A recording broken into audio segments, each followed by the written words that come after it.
مدارس نیوز کی طرف سے آج کی تازہ ترین اور اہم خبروں سے آپ کو اپڈیٹ کرتے چلیں کہ قاری ابوبکر کا مانسیرا میں شاندار استقبال کیا گیا۔ الجزائر کے انٹرنیشنل مقابلہ حسن قرات میں دوسری پوزیشن حاصل کرنے والے ننھے قاری ابوبکر کا اپنے شہر پہنچنے پر شاندار استقبال کیا گیا۔ علاقے کے چیئرمین اور وائس چیئرمین بھی استقبال کرنے پہنچ گئے۔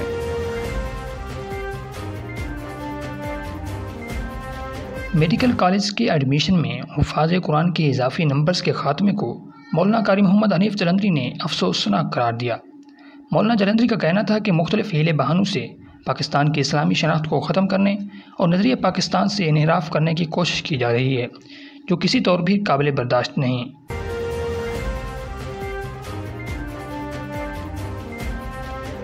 چھوٹی سی عمر میں بہت بڑا اعزاز۔ مدرسہ امداد العلوم آزاد کشمیر کے ننھے سے طالب علم سدیس سجاد نے صرف 10 سال کی عمر میں قرآن مجید حفظ کر لیا۔ سدیس سجاد اس سال وفاق المدارس کا امتحان بھی دے گا۔